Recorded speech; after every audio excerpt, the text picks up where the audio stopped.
Welcome to SVM's Conference Blitz for Week 3 of the high school football season. This installment will be the NUIC Conference, starting with the Northwest. I'm Sports Editor Dan Woessner, alongside Heimerman and Patrick Petrosky. We'll start with the Dakota Indians at 1-1, going up to Eastland Pearl City, who is undefeated after beating a very good 3A team in Monmouth-Roseville 28-20 last week in Monmouth.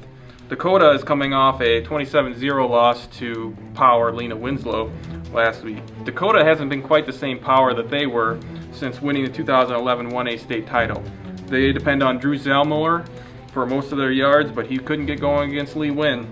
And EPC is all about power, and I think they're going to overpower Dakota this week, winning 30-12.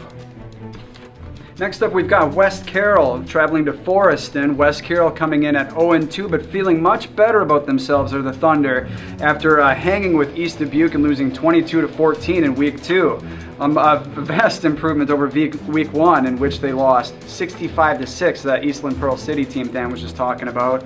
Obviously feeling better about themselves, but going on the road playing 2-0 Forreston does not bode well for the Thunder. Unfortunately, I'm going to say they're going to slip to 0-3 here, but it will be entertaining. They'll lose 33-20.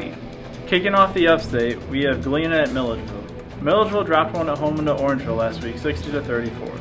5 players scored from the missile, but quarterback Jordan Harris threw for 2 touchdowns and ran for another one. Galena is 1-1 and put up 35 points on Durand last week. I predict this one to be a shootout, but I give the edge to Milledgeville, 48-45. Next up, we have River Ridge at AFC.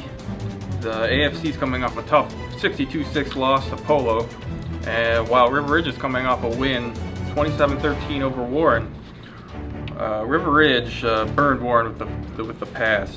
Senior quarterback Josh Chris had 20 yards passing, including 2 touchdowns over 40 yards. They also had Austin Durr running for 108 yards. They can attack you either way. AFC, on the other hand, was bit by the injury bug against Polo, losing their starting quarterback Brett Gilson and their starting running back Jake Chapman on consecutive plays. My prediction is River Ridge takes AFC in this one, 34-8. All right, and that brings us to the final matchup, and it's one that I find very intriguing. You got perennial powerhouse Stockton at 2-0 traveling to Polo to take on the suddenly upstart Marcos, who got to 1-1 in that game that Dan just mentioned, throttling AFC 62-6.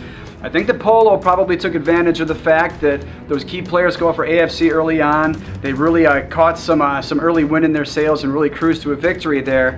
Confidence is a tricky thing to manage. I think this is a game that if Polo's going to find a way to win it, and they got to knock off 1 or 2 of those upper echelon teams if they want to have a shot to make the playoffs this season. If they're going to do it, it's going to be nip and tuck. It could come down to the final possession.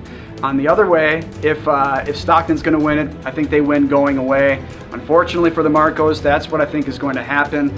I'm going to take Stockton 35-16 in this game. But don't count out the Marcos just yet. They averaged a shade over 10 yards per carry last Friday night. Can they do it again against Stockton?